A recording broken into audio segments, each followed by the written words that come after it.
Hello and welcome back to my channel. For anybody who doesn't already know me, my name is Kat. I have been travelling around the world quite a lot the past couple of years, but for the last 6 months I have been based back home in Brighton in the UK. Today I am going to give you a full, open and honest insight into the actual cost of living in Brighton. And let me tell you, it has shot up since the last time I was living here before I went travelling. Bit of a shocker. But here we go. Just before we start, to give you some context, I am currently living in a prime location by the sea in a good sized 2-bed flat with my boyfriend. We are about a 20-minute walk into the centre of Brighton or to the train station, and we split all of our rent and household bills between us. And apologies, you will be hearing the seagulls probably squawking away throughout this video because we only have single glazed windows. All of the figures I am quoting in this video come directly from my last full month spending, which was November 2024. I scrapped December because December's always a bit of an odd month for spending, isn't it? It's always a little bit skewed. Right, I think that is all you need to know, so here we go. We are starting with the big one, the rent. For most of us, rent is the largest sum of money that we spend in one go each month, and in the UK it is billed monthly, unlike in Australia and New Zealand where it's actually usually billed fortnightly. So my half of the rent for this 2-bed flat in Hove is £915 a month. Let's move on because I can't sit and dwell on that for too long. Next up, it's council tax. Now, I have not enjoyed coming back from Australia and New Zealand to this. In Australia and New Zealand, there is no council tax to pay. And I kind of got a little carried away with that and took it for granted for a while. Coming back was a real slap in the face. And Brighton and Hove is not known for its cheap council tax either. For anyone not from the UK, council tax is a fee you have to pay that goes towards covering the cost of things like looking after the roads and different bits in your local area. And the amount of council tax you pay is very dependent on the area that you live in and also the actual building that you live in, like how many bedrooms you have, I think. I'm no council tax expert, but it's something along those lines. Basically, it can massively vary from property to property, but the amount of council tax, drumroll please, that I am currently paying in Hove for this 2-bedroom flat is £137.50 for my half per month. Next up, we are talking household bills. My boyfriend and I both work from home most days of the week, so we use the lights, the heating, the oven, things like that a lot more often than someone working out of home in an office might do. This, I think, is the worst thing about this flat that we didn't realise before we moved in. We have an electric boilers. Now, if you don't know, which I didn't know till I came here, electric boilers cost 3 times as much as a gas boiler.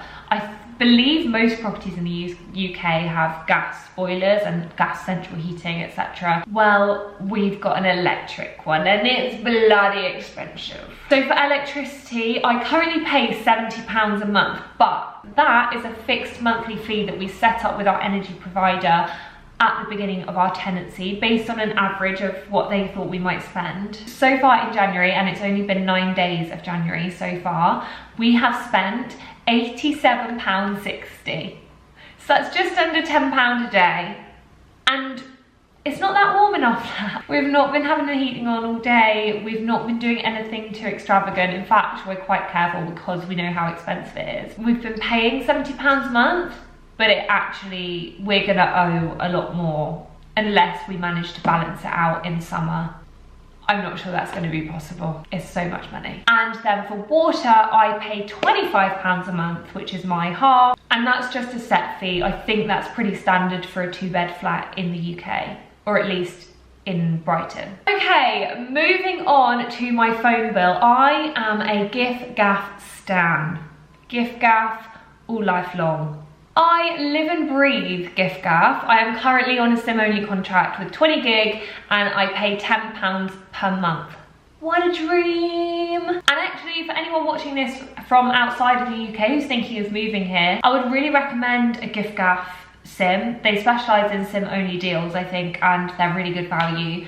Very reliable signal, I'd say, although always check, depends where you're moving to. But if you're in a city, I feel like you're fine. Now we are talking Wi-Fi. So Wi-Fi is yet another cost that me and my boyfriend split equally each month. My share is £15, and I would say that's pretty standard rate, about £30 a month per household. Pretty standard rate for like good enough internet, nothing too special about it.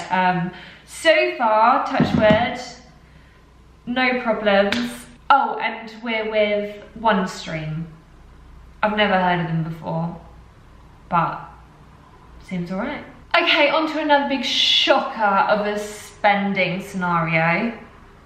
Groceries. Now, whilst I was away traveling, everyone back in the UK was telling me about how awful, how expensive everything had got, how all the food was going up and up in price, and I was just like, I had no sympathy, because Australia and New Zealand, the groceries there are wild in price. I think I have a couple of videos on that, which I will put in a card or put in the description, or maybe both. But yeah, the groceries were extortionate out there, so I had no sympathy, and to be honest, I didn't really believe it. I've come home, and whilst it's a little cheaper than New Zealand or Australia, I just can't believe like some certain items in the supermarket that you just always know how much they were have just shot up, and it's sickening.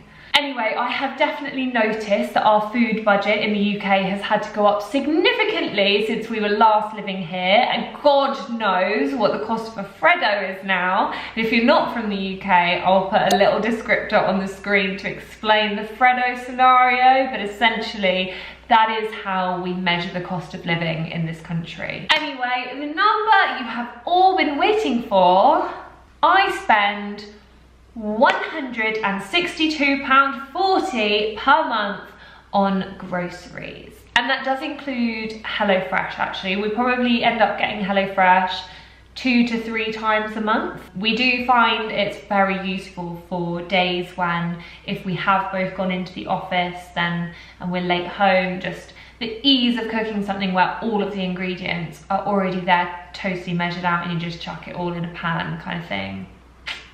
It is great. I will say I'm not too impressed with some of the recipes at the moment, but the convenience is winning over the quality of the food. Hey, next up, can you believe there's more? I'm spending more. Next up is gym membership. Now, obviously this is an optional cost. Not everybody pays a gym membership, but I do, and I would say, I mean, surely at least 50% of people do. Do you think 50%? I don't know. Anyway, gym membership is something that I definitely pay for. I went for one of the cheapest gyms in the area actually. I do have to drive 10 minutes to it, but it's a nice gym. It's clean, it's airy, it's not full of gym bros, and I pay £35 a month, but that doesn't include any classes, so I think I get them at a slightly cheaper rate if I want to do a class. Well, not really a class person, and you had to pay a lot more for the class membership, so not for me. All right, another bloody cost, here we go. Petrol. My boyfriend and I share a little hybrid car, and we mostly only really use it for longer journeys or things like the weekly shop, or as I say, I drive to the gym. So either really local or significantly longer, like an hour to 2 hours, possibly more. And our total petrol spending for November 2024 was £37 a month. Well, no, that's for my half. £37 a month for my half, so more like, what's that, 70 something in total. Finally, last but not least, we have subscriptions. Now, I only have 2 subscriptions. I have Spotify, and I also pay for Canva, which I mostly use to do YouTube things like designing my thumbnails. And of course, I also have, but I don't pay for it. Yeah, there's a couple of other things. Obviously, surely everyone else is like me. We just scrounge off the other people who have an account, just use their account. Like, anyway, moving on. So my subscriptions total about £20 a month, which is nice and cheap. I'll take that. So these are the things I have to pay for every single month, and the total is on the screen now. Bang!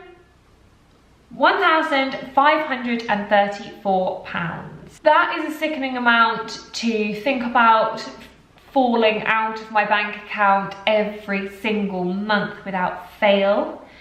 I do not like the sound of that, so we're going to move quite swiftly on. So the average Brighton salary is around £35,000, and after tax that will become £28,000-ish. Then we're dividing that by 12 to get our monthly salary, which is £2,300. And if you take away the monthly costs of £1,500, you're left with roughly £800 a month to save and spend on more exciting things than groceries and bills. So I hope that's given you a really good insight into the cost of living in Brighton and Hove. Thank you very much for watching my video. If you have any questions, pop them in the comments and I will endeavour to answer. I will see you next week with another video, and goodbye.